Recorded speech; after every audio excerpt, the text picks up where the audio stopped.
Uno de los días más fríos del año, indudablemente, y no solamente lo sufrimos nosotros, los humanos, sino que también las plantas.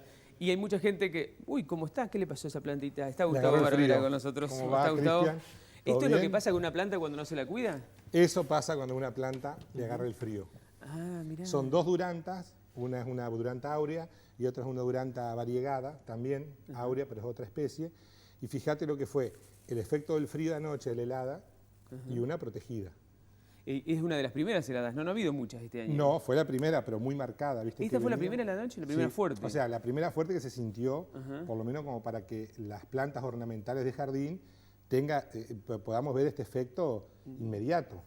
¿Y cómo las protegen en el vivero y cómo las protege la gente para cuidarlas de esto? Bueno, esto en lugares urbanos se puede mantener perfectamente. Pero ¿qué pasa? En un lugar poco más, por decir así, extraurbano, una quinta, un lugar muy de intemperie como en el vivero, pasa esto. Entonces, ¿qué podemos hacer? Podemos hacer un riego a la tarde para mantenerlas húmedas, entonces las plantas de esa manera van a evitar helarse. Así, con mojadas, no. Claro, cuando vos mojás, ¿qué es lo que lográs? Que la humedad regule la temperatura. Entonces, regulando la temperatura, regando al mediodía o siesta, vamos a mantener el jardín tibio durante la noche. Por supuesto, que también tenemos toda una teoría, y que es así, si la llevas a práctica, que vos podés regar mientras hiela, pero nadie va a salir a regar el jardín a las 3 de la mañana, porque bueno, sería un poco pretencioso. Ni yo lo puedo hacer. Claro. Entonces, ¿qué es lo que sucede? Si tuviésemos un sistema de riego automático, podemos encender el sistema de riego, programarlo para que riegue cuando está cayendo la helada. Eso evitaría que se quemen. Eso evitaría que se queme, se forma una capa de hielo y el hielo sería aislante. ¿Una planta así es irrecuperable o se puede...? Una planta así es recuperable. Pero entonces, ¿qué podemos hacer? Mirá, traje esto, una manta. ¿Eso qué es? ¿Una friselina? Claro, esto es una manta que está diseñada especialmente para proteger las plantas. ¿Esto se vende en los viveros? Por supuesto que acá cortamos un pedacito, viene de un rollo de 4 metros de ancho por el largo, ¿no? Entonces, ¿vos qué podés hacer en tu jardín? Comprar una cantidad suficiente como para poder envolver esta planta de esta manera. Entonces, eso sí, esto tiene que llegar hasta abajo, claro, para cubrir. ¿Cualquier planta se puede? Cualquier planta, claro que sí, por supuesto. ¿Ves? Yo he visto, por ejemplo, vos sabés que hasta hay plantas resistentes grandes, como las palmeras, que las quema. He visto claro, bueno, pero acá hay una cuestión. Si uno tiene una planta grande, Cristian, ¿qué va a pasar? Se puede quemar el follaje, pero la planta resiste. Una palmera grande, va a decir, bueno, se vino abajo, no quedó muy linda estéticamente, pero ¿qué es lo que sucede?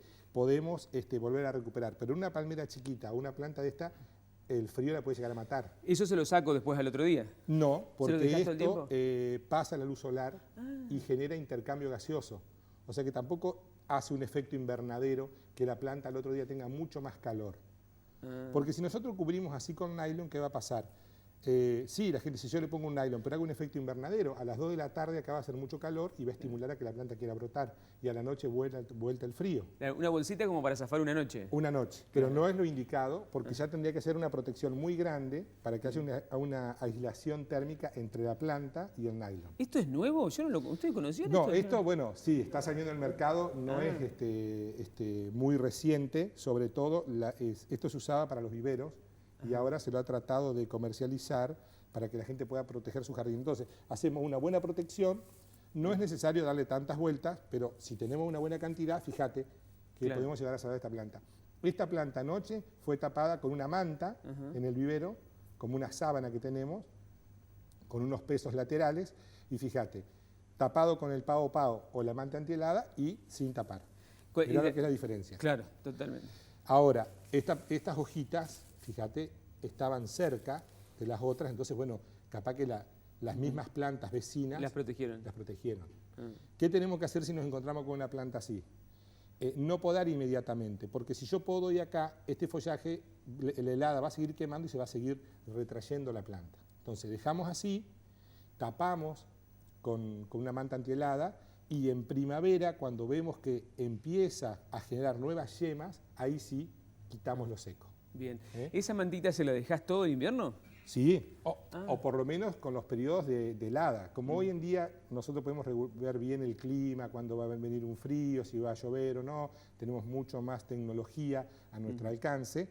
Puedo decir, bueno, se programan heladas para tal fecha, puedo proteger puedo sacar, pero igualmente podemos regar sobre la manta antihelada. Fíjate que es muy liviana, entonces va a pasar el agua y no va a aplastar a la planta. Se llama así, manta antihelada. Así Manta antihelada o pao pao. Y el tema de que no esté lloviendo hace un tiempo largo. Eso nos afecta mucho más. Eso Por eso se marcó tanto la helada de anoche, porque estaba muy seco, hubo muchos días de viento, eso también reseca mucho más el jardín, porque primero fue viento norte seco, después fue viento sur, entonces también eso ha hecho que se marque bastante. Hay plantas que sí resisten el frío, ¿no? Sí, hay muchas plantas que sí, que resisten el frío, sobre todo los arbustos de campo, los arbustos de parque, como decíamos hoy, los azareros, las caducifolias, todo lo que son magnolias, todo lo que puede ser, por ejemplo, una corona de novia, un laurel de jardín, pero por ejemplo, ya un jazmín del cielo no, tal vez un jazmín del país no.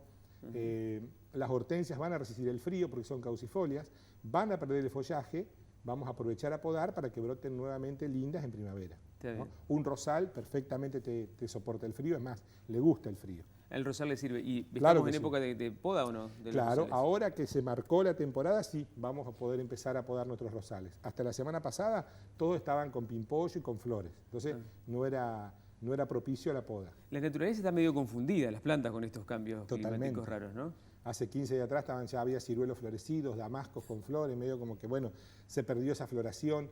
Vamos a ver si ahora realmente en la primavera verdadera podemos lograr que vuelvan a florecer para tener fruto. Si no, ya perdimos esta producción. Claro, porque se dio en mayo, en junio, lo que habitualmente ocurre en septiembre. Exacto. Hizo un marzo con un poquito de frío y después un abril y mayo cálido. Sí. Entonces la planta reacciona muy rápido a las diferencias térmicas.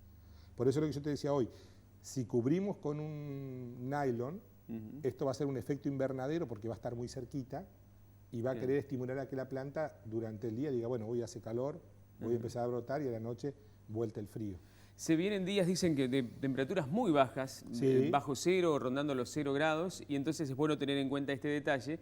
Es una novedad de los últimos años, esto que ha aparecido, para proteger las plantas y evitar las consecuencias tremendas de una helada. Totalmente, y por eso quise traer esto, para que la gente vea lo que es el efecto rebote de una helada intensa, qué es lo que pasa, que no hay que sacar a la planta, que no hay que matarla, que no hay que podarla inmediatamente, también hay que respetar los tiempos de la naturaleza.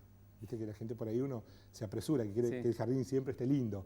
Bueno, pasa esto, nunca vamos a tener el jardín en invierno como en verano y primavera. Claro. Y con el jardín pasa lo que pasa con el gimnasio. La gente empieza a sembrar en septiembre, octubre y quiere que florezca en noviembre, en diciembre. Sin duda. Vamos a empezar a preparar el mes que viene, cuando nos volvamos a encontrar, empezamos a preparar el jardín para... No hay ningún problema, va a ser así. Muchas gracias, Gustavo. No, gracias a ustedes. Y recuerden que las plantas son un lindo regalo también para el Día del Padre. Gustavo está en el vivero Don Felipe y los va a asesorar en un lugar, un paraíso, un parque genial, grandísimo. Debe ser uno de los viveros más grandes de Entre Ríos, si no el más grande. Y a nivel venta al público, sí.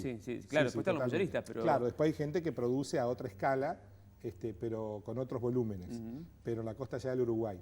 Que yo conozca con referencias de venta al público, sí, indudablemente, bien posicionados. Y viene mucha gente de Santa Fe y de todo el interior de la provincia también, no solo a comprar plantas, sino que a pasear y a instruirse y a participar de los talleres y de todas las actividades. Nos vemos en la próxima. Nos vemos en la próxima y espero que el ejemplo les pueda haber servido. Por supuesto que sí. Se entiende claramente. Que sepan que en Don Felipe también se nos secan las plantas.